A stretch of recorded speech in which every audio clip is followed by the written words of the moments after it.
So if you can all help me welcome Katie.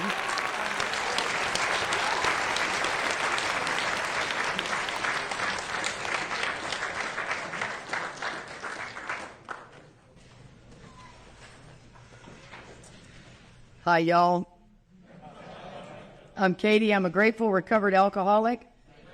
I've had the gift of sobriety since October the 28th of 1984. For that, I'm very grateful. That is 5 months more than my husband. And, one of the important things about that is that, sometimes when he's not getting it, I always tell him it'll make more sense in about 5 months. So.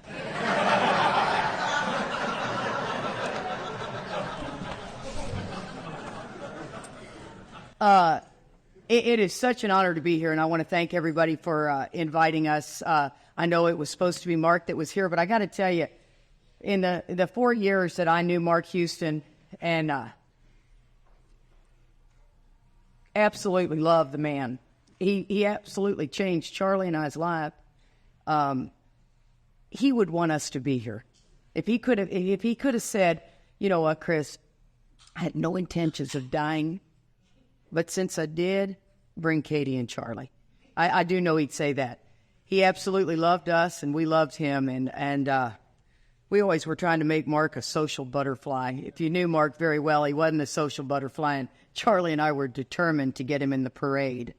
And he's a wonderful man, but I am very honored to be here with Chris and with my husband, and I love Alcoholics Anonymous with all my heart.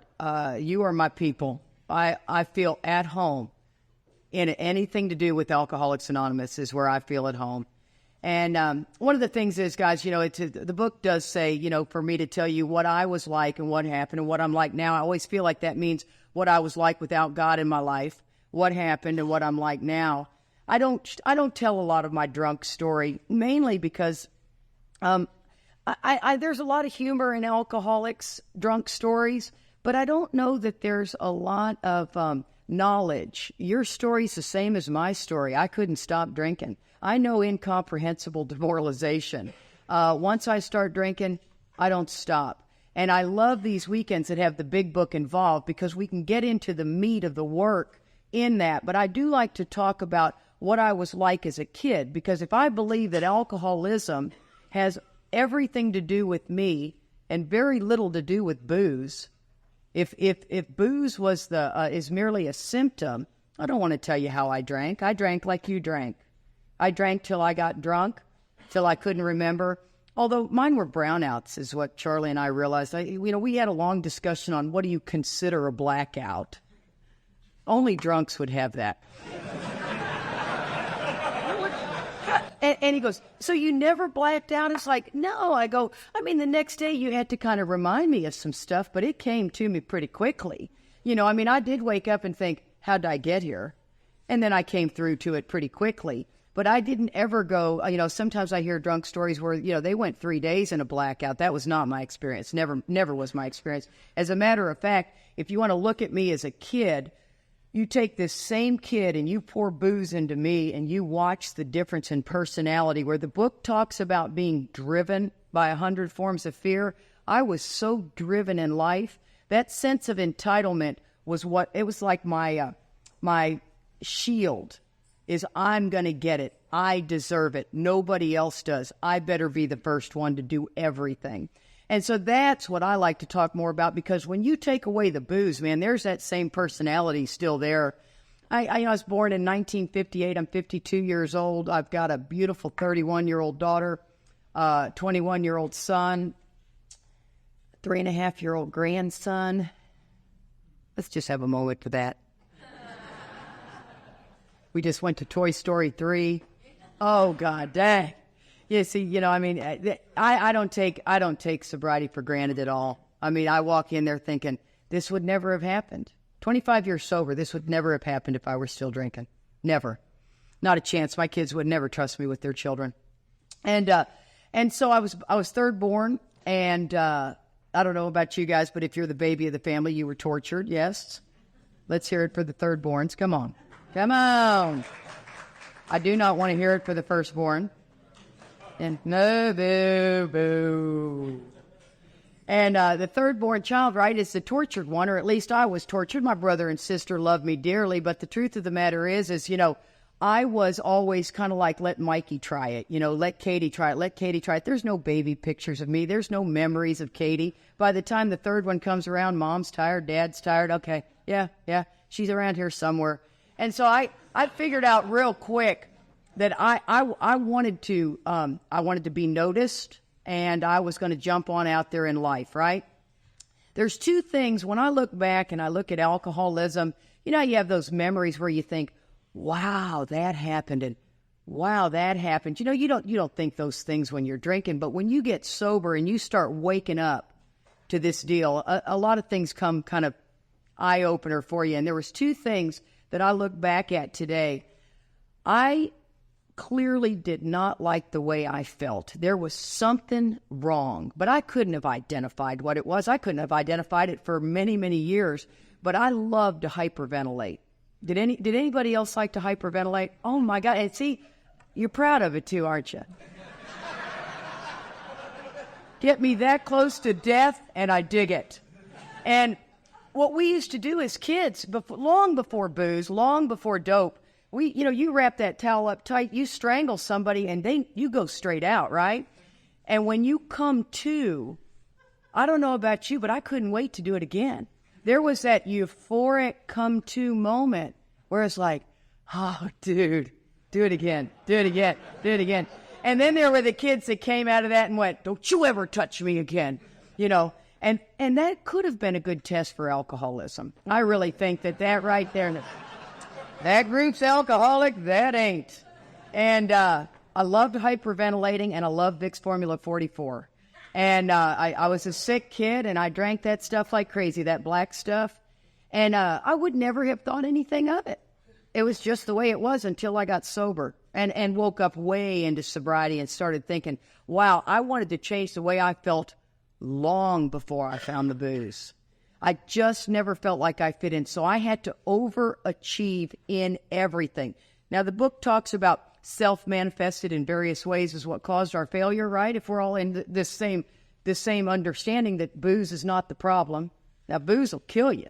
It doggone sure will. And I'll end up drinking and dying. That's a very big problem. But if booze is my problem, then why am I crazy in sobriety? Because it ain't the booze. The booze will end up killing me. Or I'll kill myself. See, I'll get so restless, irritable, and discontented, I'll end it. I got to figure out how to end it pretty fun, but I'll end it, right? And so when we talk about this level of self-manifesting in various ways, it's how does self show up? I mean, the person who sits there quietly and drinks at home and the person who's got to drink outside in the club, their personalities may be very different. It's just how they're manifesting. Doesn't mean that there's any difference in the allergy and the mental obsession, right? We got to get down to those causes and conditions and really unfold all that. Well, my old ideas are getting ready to be pretty obvious to you. As a kid, I'm third born, I'm driven. I am driven to be noticed in the world, right? And that kid is the pain in the ass. How many of y'all have given birth to that child? Oh, yeah. I mean, that one kid, the kid where you go, my God, this kid's going to drive me crazy. Well, that was me. I mean, I was that kid. So we're tooling along in life, and, my dad's booze in my household was fun. I mean, my dad was an ex-football player, ex-professional football player, played for the Steelers. He was a party boy.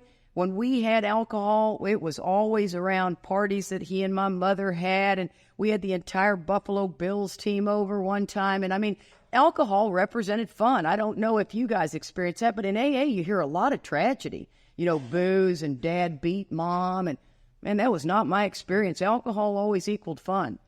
And so I just saw it as an enhancement. That's what it was. I tried my first drink around 11, started drinking heavier at 12, right? I mean, you had the open bar at home. And, but around 9 years old, I was 8, and my mother got sick. And the next thing it's back in the 60s, 1966, for you guys that were around, there was in the hospitals, kids weren't allowed in the hospitals. There was 3 channels on TV. There was no internet, no cellular phones. Your bicycle didn't even have a seat. Are y'all with me on that? Yeah. You're riding around with that that pipe sticking straight up. And, swimming in the dark brown bio water. I mean, am I talking to the right group of people? You dive in, you don't know where the bottom is, you don't know where the snakes are, you're just pulling through and coming out with twigs all in your hair. And, we just had a ball growing up. But the truth is that it was a different day and age back then, and my mom got real sick. And I remember my dad saying, we need to go see her, she's in the hospital. And it was like overnight. Now I find out she'd been sick for some time. Well, long story short, they take us into the hospital, and once again, kids weren't allowed in the hospitals, and childhood illnesses and all of that. And it was very eerie and very weird. And, everybody's whispering. And I these are moments I remember clearly. And we walked in the room. She was a small woman. And I remembered thinking, I want out of here. I don't have any recollection of how bad it was for my mother. Anything like that. I wanted out. Don't like this feeling. Get me out of here. Now, most people would say, well, that's a kid. That's not my sister's experience. My sister's experience was very much on how she could help my mother. What's wrong? What can we do for Mom? I wanted out. See, that's the root of my problem. All I ever think about is how this affects me. And man, I'm telling you what, that stuff comes just behind me like a wave all the time, especially when I look back at it in life. That level of self-centeredness, when the book says self will run riot, there's a comma, though he usually doesn't think so. See, I've never been in a riot. I've seen them on TV. I've watched a fist fight from the sidelines, right? You feel pretty protected. Nobody's going to be throwing a punch at you. 2 people. But a riot, man, you don't know where the bullets are coming from. You don't know where the glass is coming from. And it tells me that that's my life, and I usually don't think so. See, I'm so self-consumed, and the more and more I'm awakened to my level of self-centeredness, the freer I get. It's just a matter of what I am, right? One time my buddy Bob D said something that I thought was so cool. He said, when life is good for the alcoholic, if they're not working an AA program, they'll drift just like the person where life isn't good, right? Doesn't matter if it's good or bad. I'm going to get restless, irritable, and discontent no matter what if I'm not working those 12 steps. And he said, if you were diabetic and you were going into a diabetic coma, and you got rushed to the hospital, they wouldn't go, I don't understand what's happening to him, man. He's got a nice car and a beautiful home. Does that make sense? It's unbelievable. And that's how I am. So the next day, my dad comes up to my sister and I's bedroom, and, my brother, that was back when the kids slept in, one room. They all got to have their own room now, don't they? Their own room, their own car, their own bike. Don't even get me started on that. And my mother had passed away. And I was 9, my sister was 10, my brother was 12. We went through a series of housekeepers. My father was a traveling salesman for Union Carbide after he played ball. And we went through a series of live-in housekeepers and mothers. In 6 weeks, he had a woman moved in. And that's pretty quick, right? And now, once again, when you look back, you start going, whoa. So my dad had a woman moved in. She lasted for the weekend, and she was gone. She had 2 kids with her. I do recall that, and I recall hating the youngest one for taking my role. You know what I mean? I considered pushing her in a pool that had no water. Am I in the right room of people here? Okay. Yeah, that is not normal, okay? Within about 3 months, there was another woman that came in, and she lasted I think she lasted somewhere from 3 weeks to 3 months. It's all a little blurry to me. Another couple of live-in housekeepers, and then he married another one. So my dad married 3 women in 18 months, and we had 6 live-in housekeepers. Now, you know what that did? Is that gave me a tremendous amount of old ideas. You know, the book says old ideas we have to let go absolutely. That's what they are. See, when I grow up, I got all this stuff I looked at life, and all these opinions I took, judgments I took, beliefs I made, call them whatever you want to. The book calls them old ideas and prejudice. And so I went through life with these old ideas, and they're driving me. I mean, they drove me crazy. I was a huge cheater in school. I learned early on that I didn't get whatever the teacher was saying. Did any of you guys miss formal education? Anybody? I mean, I missed it. I'd be listening and going, I'm not getting it. And then one time I noticed in school, everybody's taking notes and I'm not. And then I'm taking notes and nobody else is. It was like, oh my God, do I just pick up on the shit that doesn't matter? I mean, what is wrong with me? You know? And I mean, so I learned early on in life that I was going to have to cheat. And I mean to tell you, I became an incredible cheater. Oh, God dang. And I'm not talking mildly looking over to somebody's paper. I'm talking in the 5th grade, leaving the building unlocked, the window so I could crawl in, knowing where the janitor started cleaning so that I could, change the grades. And remember, back then, all you needed was a number 2 pencil. You did not need anybody's computer passcode. Number 2 pencil. I'm in. Bingo. I even got so creative because back then, we were doing a tremendous amount of outside issues. They were easier to get than booze, at least for me. Outside issues, there was so much dope in Houston, Texas, that you could just get dope everywhere. I mean, and I did love that you said we could talk about dope. I did so much LSD, and they said your brain cells would not rejuvenate. Yes, they will. I'm just done, but they do. And I loved LSD. But so, we could get all the dope we wanted, but when you're a kid, you can't really get the booze too easily, right? And so the way we got booze was we'd sit in front of that 7-Eleven and we'd wait for that creepy guy to pull up. I always loved to look at the girls. They always go, oh. and you wait for the creepy guy, right? And the creepy guy pulls up and you ask him if he can buy booze and he's like, oh, yeah. And you're like 14, which really makes this guy a pervert. And I know that creepy guy's in here, aren't you? Go ahead. Uh-huh. Let's have a moment for the creepy guy. And, but so, you're 14, you don't have a car, so you got to lose creepy guy pretty quickly. And so, you're bobbing and weaving because he wants to hang with you. He's got the booze and he sees the young girls, so we're bobbing and weaving through the woods and we usually lose him pretty quick. But, so, I'm a cheater in school. I mean, I'm telling you guys, I'm talking cheating. I'm talking breaking into briefcases, getting essay papers, And here's the deal. When the book talks about driven by 100 forms of fear, right before it says selfish and self-centered, that we think is the root of our trouble, right? And what that means is self-consumed. If you can't wrap your brain around those 2 words and you say, well, I'm not selfish. I mean, I'll share my booze with you. I'll share my dope with you. I mean, I'm not self-centered. I don't just talk about me. I'm not stingy and conceited. I'm self-consumed. All I ever think about is Katie. And so when you're this self-consumed, you're driven by 100 forms of fear. The book could have said 1,000 forms of fear. Fear is not the root of my problem. It's what drives me. And see, for me, dropping out of school was absolutely not going to happen because that would label me a loser. And I am not a loser. I am okay. And I'll show you. And so I'm not kidding you guys. I got no education. Now I can read. I don't comprehend well. I can read. I own my own business. I'm incredibly successful in life. But I'm telling you, I was sitting at a pretty fancy dinner party one time and somebody said, I hope I get this right, honey. I screw this stuff up so bad.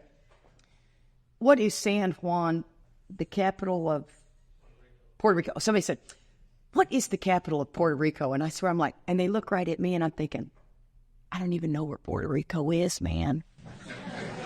And I go, oh, I said, it's on the tip of my tongue. Give me a minute.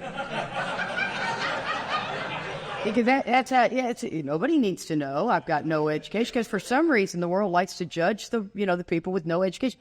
I've got no formal education. Now, I don't know about you guys, but y'all that don't have much education, when you came into AA and they handed you a book, was that a bad idea? Oh, my God, I went, you got a book? You got it like on CD or anything like that? Any tape, man? God dang. And then I'm reading Bill's story, and it sounded like I was talking to my great-great-grandfather. And, oh my God. And I don't know about you, but the first time I read The Jaywalker, I went, what? And I just thought, oh, I'm not getting it. I am not getting it. But, and so that's what I'm talking about, though. I'm driven. So I leave home when I'm 15, right? My father and I are just bucking heads. Boy, we are just battling it out. I don't like rules. That level of sense of entitlement is unbelievable. Charlie and I are trying to get on the plane this morning. For some reason, they lost his reservation. And he normally is the one who does all the standing at the counter thing. I have learned in life to step back. And after losing my husband, long story there, and this woman was not answering him. Did he ask her a question? And he'd ask her a question, and I thought, I'm just going to reach over there and slap the shit out of her in a minute. I mean, I thought, I'm not going to Canada. I am not just, what? And I thought, oh my God. I mean, to walk me off the ledge from that moment, are you with me on that? I mean, down, flicker, down, flicker. When it says pause when agitated, if you're not working an active AA program, that's a crapshoot. You know what I mean? And thank God I'm working an active AA program. But okay, so you've got an idea. So this influenced my old ideas. Left home at 15, still finished school. I was most popular. I had to be everything. And I'd like for you to think I am the most popular of the two boys, if there's any sort of voting that's going on at the end of this deal. So this is Katie driven, okay? When I found that booze, that is the only thing that gave me this booze and dope, man. Oh my God. So by the time I overshot the mark, right? And we all know what that looks like. I ended up having a child when I was 21 and, trying not to drink and do drugs when you're pregnant. You boys don't know what you're missing there. All of a sudden you talk about guilt, shame, and remorse. You try not to be, doing tons of dope and tons of drinking when you know you're growing a baby. It's tough. And I didn't do it. I tried to do the best I could, but when we walk that all the way down, it gets so ugly. And what I ended up realizing is this has gotten out of hand. This drinking and drugging is out of hand, man. I have got to stop. And that's the program I led. I did a program based on the abstinence of drugs and alcohol. I really, really thought, take that away, and I got it from here, man. I stumbled into AA, met a boy, got married, loved him to death. We were married for 20 years. Go figure, huh? Most people, he had 6 years, I had 10 minutes. That's a good match. The whole AA, home group is like, oh, let's watch this one unveil.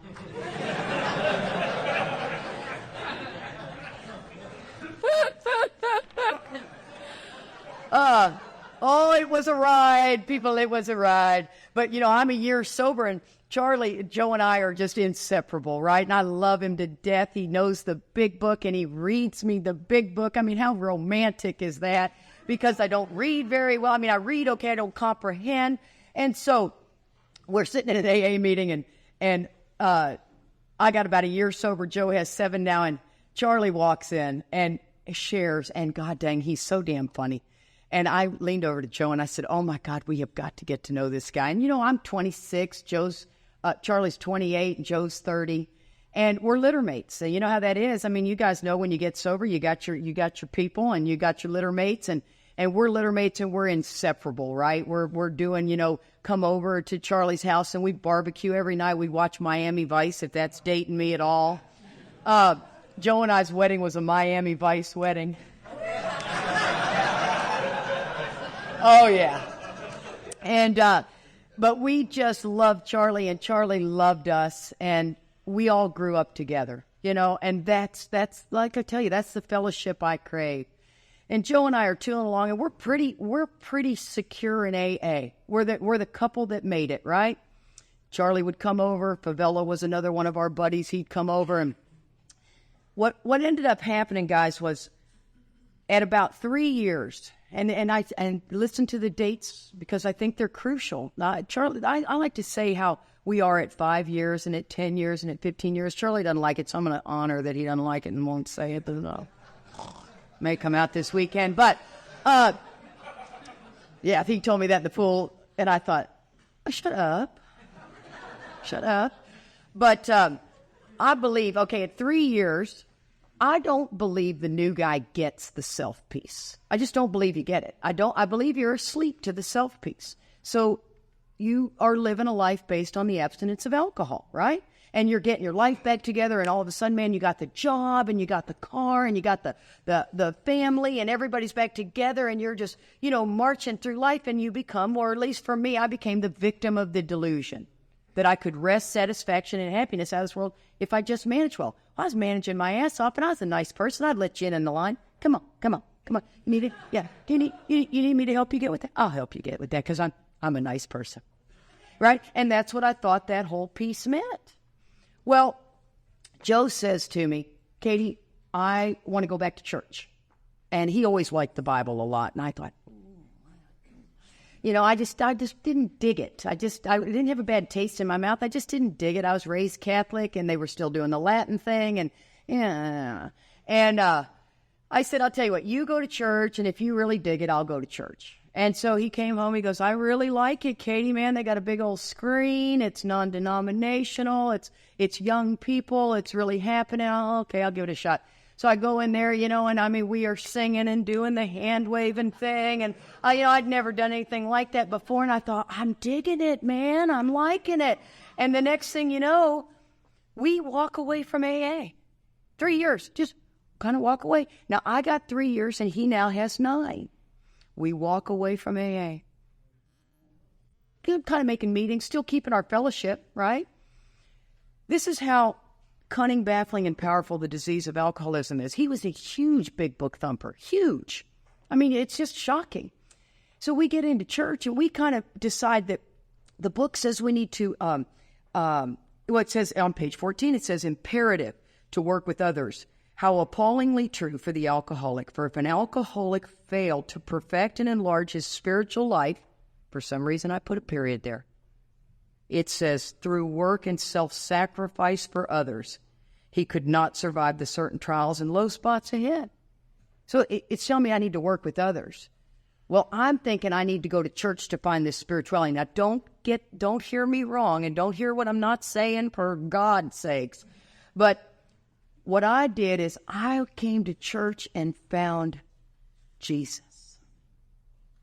I don't know if you've ever found that, but I found Jesus. Are you with me? Now, if you're from Texas, you'd know what I mean. I found Jesus. And that is a very dangerous place for somebody who is not working a 12-step program, and now they have found Jesus. Because what ended up happening is I needed to come back and save you people. Because it was Jesus that you were missing. Oh my God, you guys. Somebody armed with just Jesus that's alcoholic and no 12 steps is a dangerous person. There is a great balance between the two, yes? You can have all the church you want. As a matter of fact, we encourage some sort of spiritual denomination of your choice. And Alcoholics Anonymous. But not just that. Otherwise, we just need to go to church, right, to find that spirituality. Well, I got so crazy behind Jesus that, there's a picture of Joe and I. We look Amish. Because, we are chameleons, we'll just go in and fit in and do whatever we need to do, And so, and Charlie was one of the few friends that stuck with us. He was like, I guess I just don't fit into your whole Jesus thing. No, you don't. You're a sinner. Oh, it was terrible. And so we go 3 years, no AA, only church, and it was ugly. And so I'm sitting at an intersection, and in Texas, they passed a law that you could take a right on red. Now, I don't know if you guys can do that in your country. I don't know what you people do in your country. But, so, I mean, I don't know about you, but a write-on red is better than any iPad, iPhone, iTunes, anything. You know what I mean? That was cool when that happened. And I'm sitting there at an intersection. I remember this like it was yesterday. And I am sitting there thinking there is a woman in front of me. She is not taking a write-on red. She has her blinker on. And I am going to shove her into the intersection to teach her a lesson under the name of Jesus. Yep.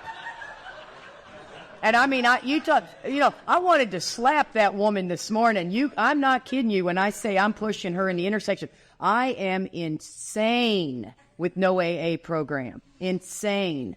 And I got about 100 more of those stories. Thank God I didn't do it. But I got home, I called Joe's in the house, and I said, I'm losing it, man. I am losing it. He goes, you know what? So am I. And I go, what are we going to do? We're starting to hate the church now. You know, they're a bunch of sickos too. And, you know, every time we had a problem, we talked to the people in church. They go, we are praying for y'all. And I think, I go, well, come on, bring your stuff. They're, oh no, we're praying for y'all. So we ended up, Joe goes, let's go back to AA. And I said, let's do it, man. So we go to the noon meeting, and we sit in there, and I swear, this is what I thought. We are home. I can't tell you that feeling. And I'm telling you, that's all God. God was everywhere. But the only problem was, when you walk back into Alcoholics Anonymous and you get that relief, it is not freedom in an AA meeting. It's relief, right? It's magic. Plenty of magic that's happening. But you only get the freedom from the 12 steps, working them. It's an action program, not sitting in meetings. Now, I didn't know any of this was going on. Heck, I didn't know I hitched my wagon in the middle of the road AA. I didn't know I was doing meeting-based sobriety. But what Joe and I did from that day forth, we never touched our big book. We'd done the AA program. By this time now, I had 6 years. He had 9. We're long into this deal. And so we sat in Alcoholics Anonymous for 10 years, getting the relief, but not the freedom. Never even occurred to us to pick the big book up. And I'm sponsoring people. I know. I was a good life coach, people. You bring your problem to me and we'll talk about it. And I'll teach you how to set boundaries. Good boundaries. Oh, I know, isn't that terrible? I don't know what's worse, that or Jesus. And I'm a likable individual. I attract people to me. You know, I'm funny, I'm this, I'm that. Oh my gosh, you guys, it was just crazy. Well, then here it comes. You know, it says it's the highs and lows that come at us in life. Well, let me put it to you this way. Joe gets sick. All I can tell you is when he got sick, you talk about driven. Now, I'm the gal who will take care of everything, right, ladies? Are y'all with me? I could bring home the bacon, fry it up in the pan. You need a baby? Let's pop another one out. What do you need? What do you need? Come on. Bring it on. Bring it on. I mean, the insanity behind women is crazy on the level of what we think. I always love to look at the women on this one. They're like, oh, sister, I'm writing. Yeah. Pregnant with twins? I can do it. I can do it. Yeah. I sponsor a little gal who's a single mother, and she was pregnant with twins. I'm like going, what? I can do it? I'm like, oh, my God. And she's doing it. It's unbelievable. But what we women take on, so I take on so much when I find out Joe is sick. I mean, I am doing all kinds of stuff, and we have no medical insurance. So you know what my best thinking is? Somebody says to me, I have the fitness profession I've had for years. Somebody says to me, you know, if you drive a school bus, you can get medical insurance like that. And I thought, I can do that. I love kids. I can do that. And so, oh my God, did you hear what I just said? Drive a school bus? Oh my God. I mean, at the time it sounded like a great idea. And then I am driving that big old tube down the road with 70 screaming kids, and I'm thinking, oh, I am in over my head. Oh my God.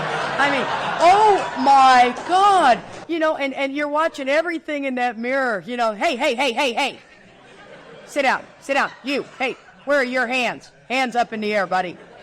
be touching that girl next to you. Oh, my God. I got so many bus stories, they would just crack you up. But I tell you, when we're talking about that sense of entitlement, you screwed with me on that bus, and you know what I did? I just popped that stop sign out. I was like, go ahead. Try to pass that baby now.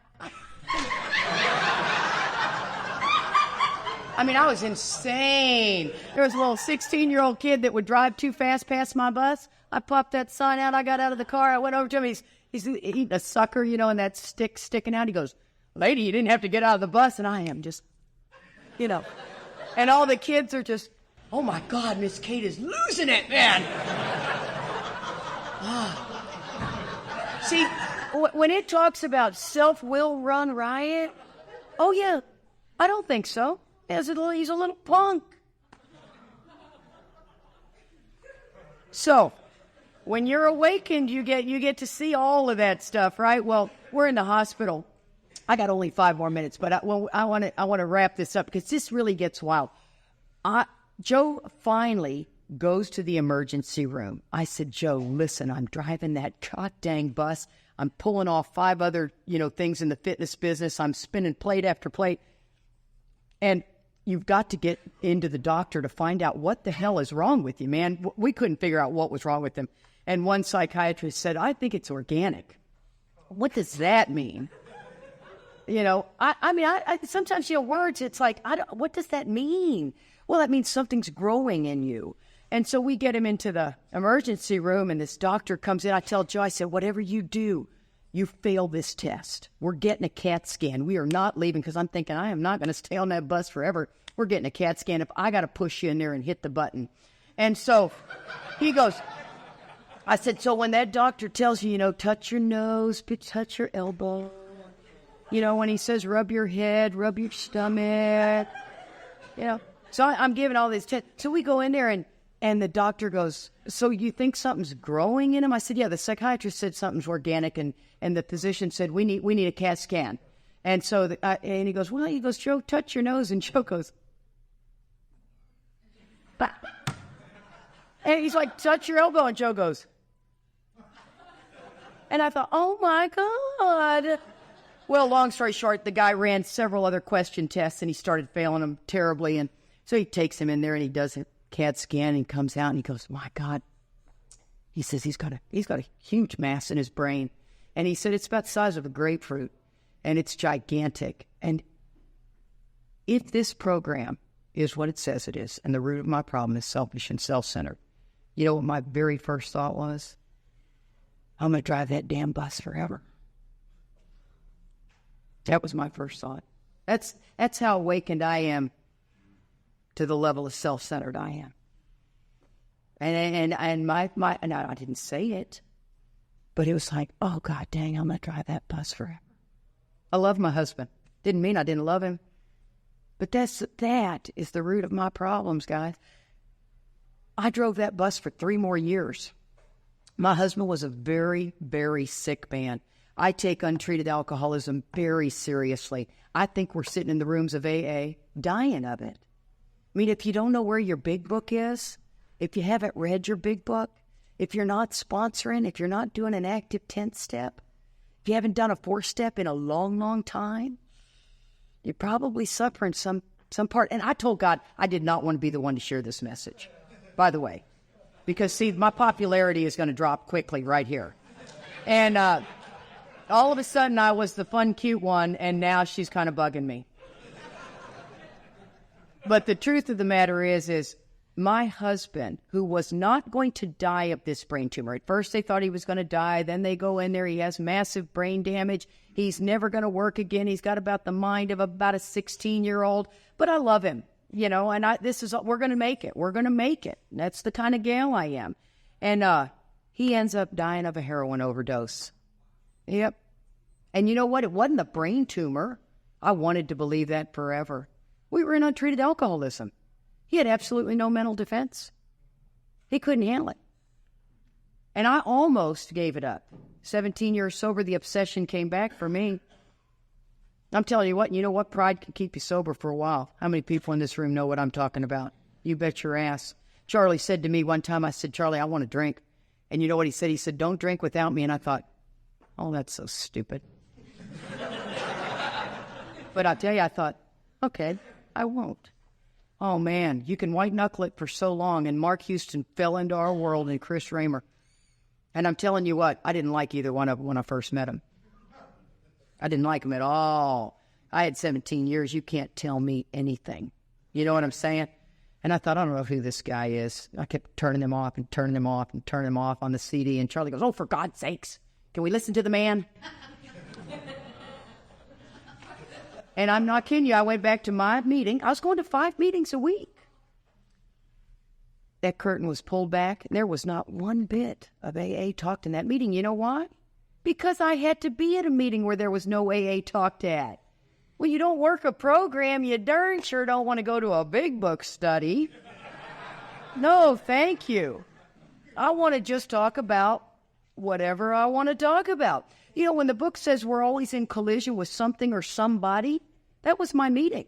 You could say it never grew. There was only 15 of us.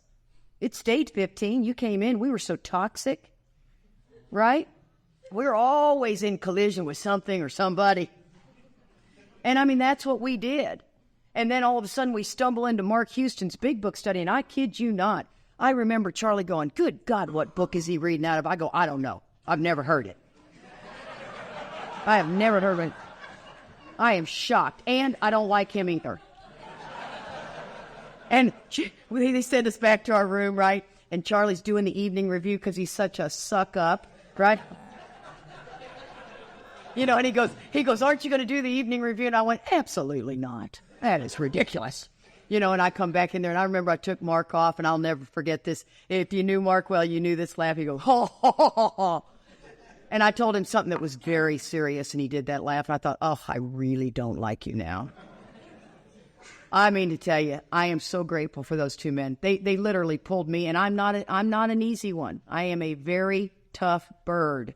I got so much pride. I told you, you know, I left home at 15. I finished school. I am tough, tough, tough. And those two boys pulled me out. God sent them to me knowing that that's how hard-headed I am. And they pulled me out. And I got to tell you guys today, I work an AA program like you wouldn't believe. And as a matter of fact, when I know it's getting tough and I got that inner feeling of it just ain't right, I can't really figure out what's going on and I'm sick of looking at it, I throw myself so knee-deep into working with others. I probably sponsor 25 gals, man. I'm calling them. They're calling me. I don't miss a phone call because that seems to work when nothing else does. You know, the book says that. It says it works when nothing else does. You know what nothing else is? Calling my sponsor, blah, blah, blah, blah, blah. Right? Doing an inventory on it, kind of, sort of see it. Yeah. He's still bugging me. Okay. Right? I mean, all these things, I go, I'm not getting through it, man. I'm either self-righteous or self-pity. I flip between the two. And, I mean, it's terrible. It's terrible, terrible, terrible. You know what I'm talking about, right? You know that level of mental obsession behind whatever. Oh, my God. And so I know I'm out of time, but I just want to tell you guys that I'm so looking forward to how all three of us work together this weekend. I do hope you vote for me.